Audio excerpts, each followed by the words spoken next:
Hi friends, ನಮಸ್ತೆ. ಇದು ಕಾವ್ಯ Karthik YouTube channel.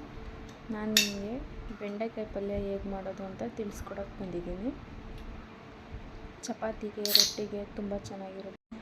ಬೆಂಡೆಕಾಯಿನ ಚೆನ್ನಾಗಿ ತೊಳೆದು ಒರೆಸಿ ಡ್ರೈ ಫ್ರೈ ಮಾಡಿ ಇಟ್ಕೊಂಡಿದ್ದೀನಿ. ಅದು ಚೆನ್ನಾಗಿ ಡ್ರೈ ಫ್ರೈ ಮಾಡ್ಕೋಬೇಕು. ಫ್ರೈ ಮಾಡಿಕೊಂಡ್ರೆ ಚೆನ್ನಾಗಿರುತ್ತೆ. ಮತ್ತು ಬೇಕಾಗಿರುವಂಥ ಸಾಮಗ್ರಿಗಳು: ಈರುಳ್ಳಿ, ಕರಿಬೇವು, ಟೊಮೊಟೊ, ಸಣ್ಣದಾಗಿ ಕಟ್ ಮಾಡ್ಕೊಂಡಿರೋ ಟೊಮೊಟೊ, ಕೊತ್ತಂಬರಿ ಸೊಪ್ಪು, ಹಸಿಮೆಣಸಿನ್ಕಾಯಿ, ಸ್ವಲ್ಪ ತುರಿದಿಟ್ಕೊಂಡಿರೋ ಕಾಯಿ ತುರಿ. ಮತ್ತು ಪ್ಯಾನ್ ಇಟ್ಕೊಂಡು 2 ಟೇಬಲ್ ಸ್ಪೂನಷ್ಟು ಆಯಿಲ್ ಹಾಕ್ಕೊಳ್ಳಿ. ಆಯಿಲ್ ಬಿಸಿ ಆದಮೇಲೆ ಸ್ವಲ್ಪ ಸಾಸಿವೆ ಹಾಕ್ಕೊಳ್ಳೋಣ. ಮತ್ತು ಮೆಣಸಿನ್ಕಾಯಿ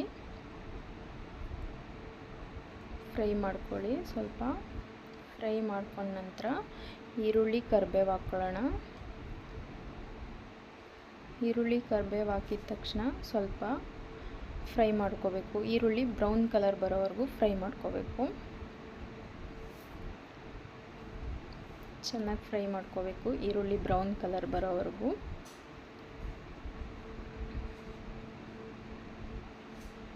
ಮತ್ತು ಅದಕ್ಕೆ ಟೊಮೊಟೊ ಹಾಕೋಣ. ಟೊಮೊಟೊ ಹಾಕ್ಕೊಂಡು ಮತ್ತೆ ಫ್ರೈ ಮಾಡ್ಕೋಬೇಕು. ಇದು ಸಿಂಪಲ್ಲಾಗಿ 5 ನಿಮಿಷಕ್ಕೆ ನಿಮಗೆ ಬೇಗ ಆಗೋಗುತ್ತೆ. ಮತ್ತು ಸ್ವಲ್ಪ ಅರಿಶಿನ, ಸ್ವಲ್ಪ ಉಪ್ಪು ಹಾಕೊಳ್ಳೋಣ. ಮತ್ತು ನೆಕ್ಸ್ಟ್ ಹಾಕ್ಕೊಳ್ಳೋಣ ರುಚಿಗೆ ತಕ್ಕಷ್ಟು ಉಪ್ಪು. ಇವಾಗ ಸ್ವಲ್ಪ ಫ್ರೈ ಆಗಬೇಕಲ್ವ, ಅದಕ್ಕೆ ಸ್ವಲ್ಪ ಉಪ್ಪು ಹಾಕ್ಕೊಳ್ಳೋಣ. ಹಾಕ್ಕೊಂಡು ಫ್ರೈ ಮಾಡ್ಕೋಬೇಕು. ಚೆನ್ನಾಗಿ ಫ್ರೈ ಮಾಡಿ ಅದು ಸ್ವಲ್ಪ ಟೊಮೊಟೊ ಎಲ್ಲ ಚೆನ್ನಾಗಿ ಬೇಯಬೇಕು. ಬೆಂದಿದೆ ಇವಾಗ ನೋಡಿ, ಚೆನ್ನಾಗಿ ಬೆಂದಿದೆ. ಮತ್ತು ಇವಾಗ ಬೆಂಡೆಕಾಯಿ ಆ್ಯಡ್ ಮಾಡ್ಕೊಳ್ಳೋಣ. ಚೆನ್ನಾಗಿ ತೊಳೆದು ಹುರಿದಿರೋ ಬೆಂಡೆಕಾಯಿ ಮತ್ತು ಮಿಕ್ಸ್ ಮಾಡ್ಕೊಳ್ಳೋಣ. ಬೆಂಡೆಕಾಯಿ ಹಾಕಿ ಮಿಕ್ಸ್ ಮಾಡ್ಕೊಳ್ಳೋಣ. ನೋಡಿ, ಮಿಕ್ಸ್ ಆಗ್ತಾಯಿದೆ ಚೆನ್ನಾಗಿ.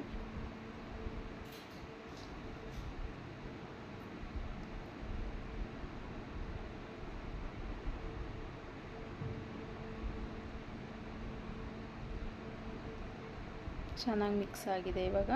ಆವಾಗಲೇ ಸ್ವಲ್ಪ ಉಪ್ಪು ಹಾಕ್ಕೊಂಡಿದ್ವಲ್ವ, ಸ್ವಲ್ಪ ನೋಡಿಕೊಂಡು ರುಚಿಗೆ ತಕ್ಕಷ್ಟು ಉಪ್ಪು ಹಾಕ್ಕೊಳ್ಳೋಣ. ಮತ್ತು ಉಪ್ಪು ಹಾಕಿ ಫ್ರೈ ಮಾಡ್ಕೊಳ್ಳಿ. ನಂತರ ಫ್ರೈ ಮಾಡ್ಕೊಂಡಕ್ಕೆ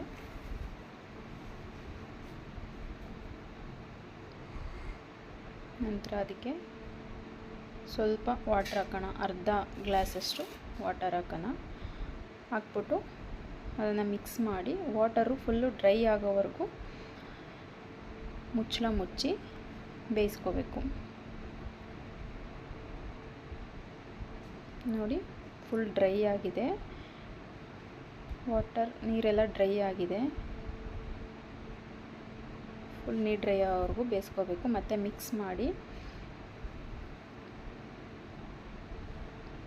ನೋಡಿ, ಚೆನ್ನಾಗಿ ಬೆಂದಿದೆ. ಮತ್ತು ತುರಿದಿರೋ ಕಾಯಿ ಮತ್ತು ಲಾಸ್ಟಲ್ಲಿ ಕೊತ್ತಂಬರಿ ಸೊಪ್ಪು ಹಾಕಿ ಮಿಕ್ಸ್ ಮಾಡಿ.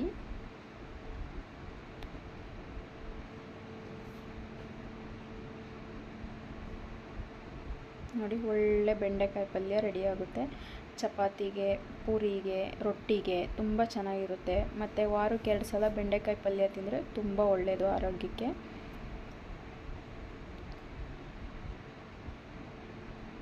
ನೋಡಿ, ಬೆಂದಿದೆ. ಇವಾಗ ಚಪಾತಿ ಬೆಂಡೆಕಾಯಿ ಪಲ್ಯ ರೆಡಿ ಆಯಿತು. ನೀವು ಒಂದು ಸಲ ಟ್ರೈ ಮಾಡಿ ಮನೇಲಿ. ಟೇಸ್ಟ್ ಹೆಂಗಿದೆ ಅಂತ ಕಮೆಂಟ್ ಮಾಡಿ.